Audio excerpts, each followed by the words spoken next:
What's up, YouTube? Groovy tapping in, man. Welcome back to the channel. Salute to everybody that's watching. I got another banger for y'all, man. 10 NBA legends shared their first time they faced Michael Jordan. Y'all know I love these MJ stories, man. In this video, we're going to be hearing from some NBA legends on their first time playing against the best basketball player ever. Now, I can't even imagine playing against MJ, bro. That probably had to be a nightmare for them boys trying to guard him. I'm pretty sure we about to hear a lot of people saying that they got embarrassed. They got 30, 40, 50, 60 points put on their head. Wild trash talking. And it was nothing that they could do. So before we get into this video, like the video, man. Show your boy Groovy some love. Comment down below any videos y'all want me to react to next. And last but not least, sub up. My first memory is his new commercial. I mean, when everything just stops. I mean, that's when when I first seen the commercial, I just went back from like 10 years ago from watching him play when he was like a rookie or something like that. Within 15 seconds, I could just see everything just go real fast. Imagine being on the ISO with Michael Jordan. You know how much pressure on you? You know how hard you got to play going against MJ? While trying not to get embarrassed? I'm talking about all the cameras, all the lights, all the fans watching. Like, come on, bro. I already know some players was nervous, shaking in their drawers trying to guard MJ. Stephon Marbury said, look, it felt like the commercial he dropped.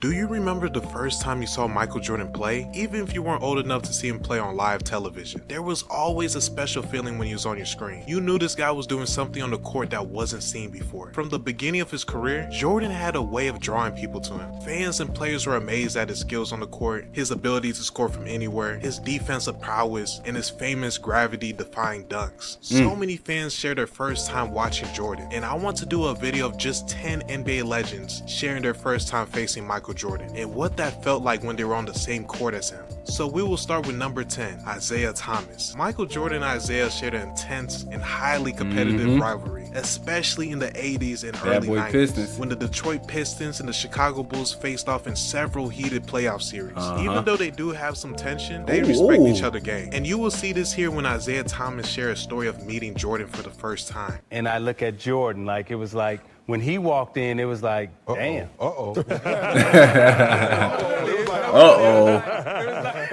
Is he for real? Well, okay, I remember when we first played against him, it was the Olympic, the Olympic 84. team in 84 in Phoenix. And they was doing the pros coming to play against the Olympic team. And I remember Coach Knight saying, Coach Knight was coaching him, he said, this one a little different now. This one a little different now. And so, you know, in Phoenix, it was hot in the summer, and, you know, you watch guys dunking and everything, but he had a different kind of bounce, you know, jumping and dunking, and I was like, okay, all right, that's kind of nice, And then the game started, and this dude was so fast and so quick. He was like, wait. Nah. It's a PG show. Yeah. It's a 13 show, Coach. Yeah, that's crazy. But some curse words are necessary. Yeah. Clyde Drexler is a legend who was often compared to Michael was Jordan quick as in his hell. playing days due to his high-flying dunks and smooth play style. Drexler has spoken about the significance of competing against Jordan, noting how such matchups push him to improve his game. You will hear his experience every time he faces Michael Jordan. Now, how did you know Jordan? You played against him. I did not know him. I played against him in the '82 semifinal. Okay. North Carolina versus Houston. That's when was he? Was he was a freshman. He was as a freshman year, the year they won it. Okay. Yeah. Okay. And so I knew he was a pretty good player. And then, you know, if I had stayed in college, I would have been a senior.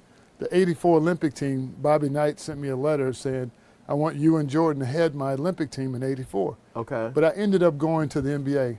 And so we knew Jordan was a great player. There was no doubt.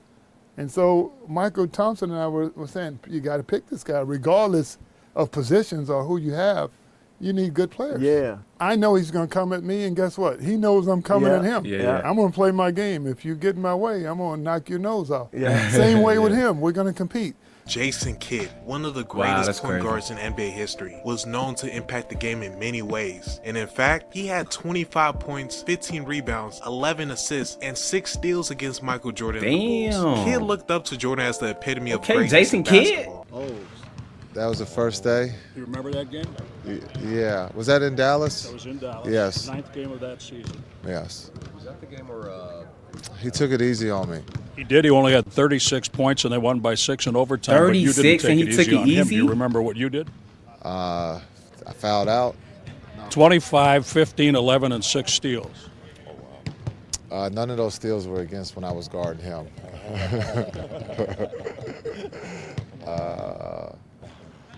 We must have been playing on a lower basket. I remember because I had went to dinner the night before with Michael, and I was just hoping when I left dinner that I didn't upset him. I think he picked up the check, which might have upset him since I was a rookie. But it was just playing against the best. And I got lucky if those were my stats. But we lost, so it's about winning, and that's what he does best. Tracy McGrady is one of my favorite players of all time, and he has one of the best. Listen, bro, you can just see the respect level that his opponents, the players that he played against, should tell you how cold MJ was, bro. Like, they don't even want to make him mad. They don't want to press his buttons because they know if they do, the next time they play, he gonna go off for 40. Stories of when he first faced Michael Jordan. You will hear him say that special glow Jordan had when he faced him. How was it like playing against MJ your rookie year? Shaking in my boots. Shaking in the first time I had to guard. I'm like, yo, this. Man, first of all, let me go back. 1997, MJ them in the playoffs. I think they played against the Hawks, right? I'm at the game, playoff game. Bruh, I got an opportunity to go in the back by the locker room after the game. So I'm standing back there. I'm 17 years old, kid. I've never been around NBA players like this, or even, I've never been around somebody like MJ. Right. So I'm standing back there, kid, and Pip comes out. All these players start coming out. Mike comes around that corner. Bro, I ain't gonna lie to you. The man had a glow, bro. Nah. I swear, Mike, he had a glow. That shit is real. His aura is real. It's real. Hey, KG said the same thing. You just feel his energy. He don't say shit. You feel that energy. I'm not joking, bro. Black It's Jesus, real. man, I'm telling you. Mike came out, I was like, damn, bro. Yeah. I ain't know what to say, man. I was like, that's MJ, dog. That's dope too, man. To see the generation after MJ's just look up to him in a way, you know what I'm saying? Because once you go from watching somebody on television all the time and just seeing their greatness and to see them in person, bro, like I know that's a dope feeling. You know what I'm saying? MJ at that, the greatest hooper of all time. That's MJ. So fast forward, I'm on the court with him for my rookie year. It took me about a quarter to get over the fact that this Mike, right? But man, once it wore, that mystique wears off if you're around somebody for a long time. It wears off. It's like, okay, shit, let's get it. I damn near had my best game as a rookie playing against it. I almost had a triple-double. Okay. In front of 30,000. We played in the Sky Dome. 30,000 Mike had him coming in there, bro. And that was the year they had, 72 and 10? Damn. Yeah, we was one of them 10. Yeah, in Toronto. Yeah, good game. Hell yeah. You and Mike both had good games that game. Hey, Mike had about 35. Calm 35. On me, easy. I'm like, man, this Mike, bro. Paul Pierce, That's crazy. one of the most skilled forwards in NBA history, and was known for being a clutch performer. He shared his experience facing Wizards Jordan, and he got a sample of what Jordan could do Wizards if he wanted Jordan. to win. Once the cigar comes out, it's like he's already lighting the victory cigar before the competition. I had a chance to play against Michael Jordan, but it was when he had the Wizards uniform on. So it wasn't quite prime Michael Jordan. It was 40-year-old Michael Jordan.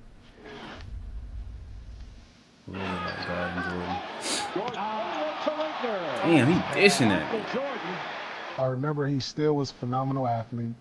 He still had great footwork, and he actually gave me about 30 points. Damn, Paul! Gave you 30? Just you? It was like my third year in the league, and he was still probably one of the top 10 athletes in the game at the time. Damn. At that old? Yeah, he trash talked a little bit. You know, I remember him hitting the fadeaway, telling me you can't get to that. Here, defending Jordan. Fall away, he hits. 29 for Jordan. You know, he really did had I say a rivalry with 39? Antoine Walker, being that Antoine Walker was in Chicago, and you know, these guys played against each other in pickup games in the summer, and you know, him and Antoine Walker really went at each other quite a bit. Antoine, you know, he's one of the best trash talkers that ever played the game, but I think that game he wished he had just not said anything. Damn, so that's why he went off like that. AKA the answer. Always showed Antoine. respect to Jordan and was even his idol growing up. Iverson shared a funny and wholesome story of meeting Jordan at his Hall of Fame speech. I mean, I was excited, you know, because I'm thinking, you know, we have a chance to play the world champions, and you know, the day will come where I'll step on the court with, in my eyes, the best basketball player that ever stepped on a basketball court. And it was just an exciting moment for me, and it was something that I treasured for the rest of my life. And that's dope. You know, you want to be fast like Isaiah, and you want to shoot like Bird, you know, rebound like Barkley, pass like Magic, be dominant like Shaq. Mm-hmm. But man, I wanted to be like Mike. You know what I mean? That's hard.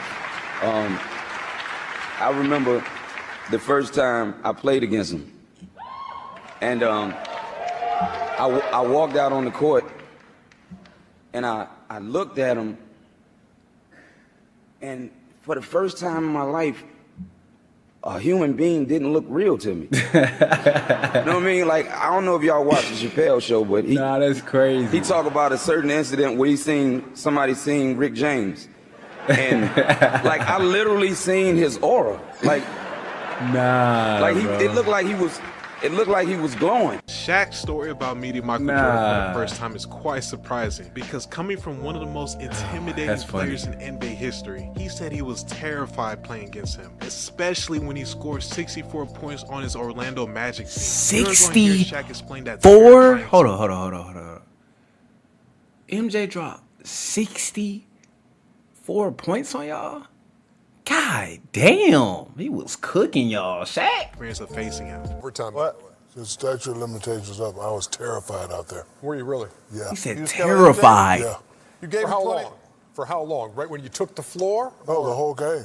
Damn, the whole game? Because one, he's the greatest player. Two, I was worried about him dunking on me and I have to go back and, you know, face the fellas. And then three, he was just so hot. I was like, man, this dude, like, the stuff that I saw when I was in college on TV, it's like really real. I was terrified. I mean, but, you know, when I got the ball and saw those bums they had playing me, you know, I was going to go to work. Come on, brother. You know Shaq gonna talk his talk. Anyway, like, just watching him out there, I was terrified. Damn, he said terrified. I remember that Mike is killing us, but we're close. You know, when you see the light at the end of the tunnel, you go for it. Damn, I'm about to beat Michael Jordan. What was that locker room like when you pull off an OT win like that, come from behind on the road? Everybody was happy, especially Nick, because he was from Chicago. It was great. And again, it was a great confidence booster. Michael Jordan's going off. He ended up with 64 points. What is the team talking about? What do you remember about it? Before the game, I was terrified, but to relieve pressure off that, I ain't got to guard him, so I'm not worried.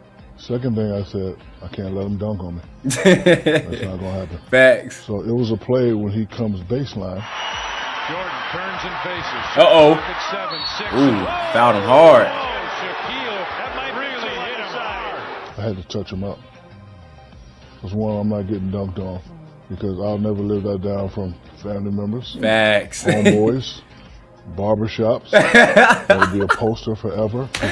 Oh, God, bro. That's the reason why people was scared to face this man, because they did not want to get embarrassed. They did not want their ankles broke. They did not want 60 dropped on their head. And they did not want to get dunked on, bro. They did not want to get embarrassed, bro. That's the main reason why people feared Jordan, bro. He's the best. He's one of the greatest players of all time, bro. If not the greatest, bro. Mike was the man at the time, but Mike also taught me something very valuable. So when I go to help him up, he said, don't ever help nobody up. Great foul. Don't do that. I don't need your help. That's dope. But I'm coming back. Don't you worry. Mike is the guy that taught me how to go to the next level. That's down the dope. line, we beat them in the East Conference Finals, go to the finals. We get swept by Kenny and them. The next year, they sweep us. Walking off the court, Mike grabs me and says, before you succeed, you must first learn to fail. And that helped me out. Ooh, when what's I a made bar? the move to LA and kept failing. Charles Barkley, one of the greatest power forwards Okay, in the game, that's a shared good story. a funny story about when he was a sophomore in college and saw a young Michael Jordan that completely blew his mind when he was on the court. In It college, was he was unbelievable blown that away? he had accepted that he was the second best player in the country already, and that Jordan was a level above him. First time I met Michael Jordan, I was like, I've never seen anything like that before. Mm-hmm. I mean, it was amazing. You know, I was in the Olympic trials, and I probably should have made the team. Bobby Knight just didn't like me. He didn't like me because he's a dick. But so, Damn. you know, we invited like 120. Hold on, run that back. But Damn. so, you know, we invited like 120 players to try out for the Olympic team. Nuts on his head. And they went 100, 120, 100, 80, 60, 40, 20, 16, 12. Okay. So I made it to the final 20, and driving to the airport, it was me, Karl Malone, John Stockton, and Terry Porter. And I went back to my college, and John Thompson, rest in peace, one of the greatest men I've ever met in my life. Rest in peace, Big John. He called my coach and he said, Sonny, I just want you to know that Charles was the second best player here. He probably should have made it to the Olympic team, but Bobby just didn't like him. He didn't have a reason, he just didn't like him. Damn. And my coach said, John, I really appreciate you taking the time to tell me that, blah, blah, blah. So he hangs up the phone and he says, Charles, I thought you were the best player in the country. Well, I said, I'm not. Damn. I said, Coach, let me tell you something. There's this black dude from North Carolina. He said this black I ain't dude never from North seen Carolina. nothing like it. And at this time, we're like sophomores in college. Wow. I said, Coach, let me tell you something. I ain't never seen nothing like this dude in my life. Damn. He is a little athletic as taller than hell. me.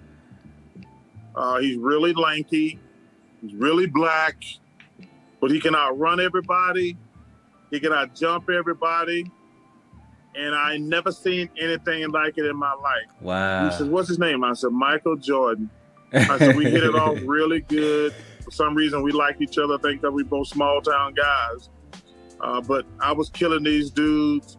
He was killing these dudes. But yeah, Coach, I wasn't the best player there. That black cat from North Carolina is the best I've ever seen. Wow. And like I say, at this point, he's just a sophomore in college at that time. Number 2, Steve Wow. Nash. A point guard that every team That's dreamed crazy. of having. He was a 2-time MVP and was in the 50, 40, 90 club 4 times, which is insane. He was one of the many players that idolized Jordan. Listen to this hilarious story of when he faced Michael Jordan in his rookie year. First month of my rookie season, we played the Bulls twice, home and away. First one time was at the United Center in Chicago, and I'm on the bus after the game, and Chucky Brown gets on the bus with Jordan's shoes. And I'm like, are those MJ shoes? He's like, yeah. I'm like, how'd you get those? He's like, I asked him for them. And I was like, I was thinking to myself, you can do that?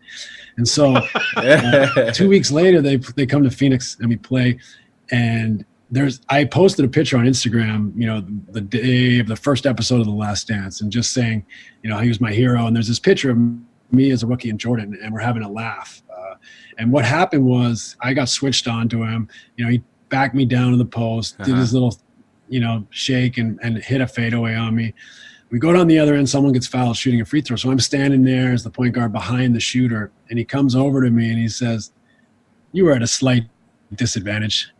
And, you know, as a rookie, it was like that moment where I was like, holy shit. Like, I'm talking, MJ just scored on me. He's letting me have it in a fun way. This is unbelievable. And all I could think of was, Chucky Brown got his shoes. So he tells me you were at a slight disadvantage. And I turn, I laugh, and then I go, can I have your shoes after the game? And of course, sure enough, after the game, I got his shoes and all that. And I remember it just takes you back because as a guy who I hope proved was a fierce competitor in my whole career, it takes you back to what kind of mindset I was in as a rookie with Michael Jordan. And he was fanned. He was fanned out. Secondary to this hero worship in a way. And I remember my vet, Rex Chapman, who is a really close friend of mine and was, is still a good friend, was so pissed at me that I got to ask for his shoes and got his shoes. And now the last legend we have is Kobe beat Bryant. My boy Nash was fanned out, man. Had to get them shoes. Jordan's game and made it his style. We don't have to talk about how much respect they have for each other since this was his mentor. Yeah. Jordan taught him everything he needed to know, and he succeeded. So here's the story of the first time Kobe faced Jordan. Getting schooled for a baseline dunk the first time I matched up with him. That was like the coolest thing. It was the ultimate challenge, going out there and playing against the Bulls, guard Michael Jordan. Nothing can top that. They've made a switch already, putting Kobe on Michael. With the tongue out. Heavy education. Accelerated learning. Wow. It was, because I'd seen that spin move so many times, and then I knew he was going to do it. But the timing on TV and then in person are two completely different things. So he just spun right before I thought he was going to spin, and I was like, man, that was pretty cool. When I came to the league and matching up against him, what I found that he was extremely open to having a relationship, a mentor relationship, and giving me a great amount of advice. That's dope, bro. An amazing amount of detail. That's dope. Strategies, workout regimens, and things like that. So, seriously, I don't think people really understand the amount of impact that he's had on me as a player and as a leader. So the level of fear that he inspired in others was insane. Wow. And I would tell him, I said, when I face him, we're going to go at it. Yeah. He says, oh, you don't want to do that. I'm like, what? Man, you don't know me, man. And so when we matched up, two competitors going at it. I think he understood that. And, when I was 18, my first year, he got the best of me a bunch of times. I was right there the next play. You're not intimidating me. Yeah. I'm not going anywhere. And I think he saw that level of respect, because I think he was the same way at 18 years old. And that common bond is what I think how y'all connected, where our connection was built. So I hope you enjoyed the video, and tell me, what was the first game you watched of Michael Jordan? And if y'all have a favorite clip here. So make sure you like, share, subscribe, and until next time. This was a good one right here, man. A lot of good stories in this video. Y'all let me know in the comments, man, what was y'all favorite story of the video, man? I like that Shaq story. The Shaq story was cool, because bro was like, I had to touch up Mike when he got to the paint, because I did not want to get embarrassed. And we all know, going up against Michael Jordan, bro, most likely you will get embarrassed, bro. You know what I'm saying? So that was a good story right there by Shaq, man. But yeah, y'all let me know what y'all favorite story was. Another MJ banger for y'all, man. Y'all like the video, man. Show your boy Groovy some love. Comment down below any videos y'all want to see next on the channel. And last but not least, sub up, man. And I'm going to catch y'all in the next video, man. Groovy signing out.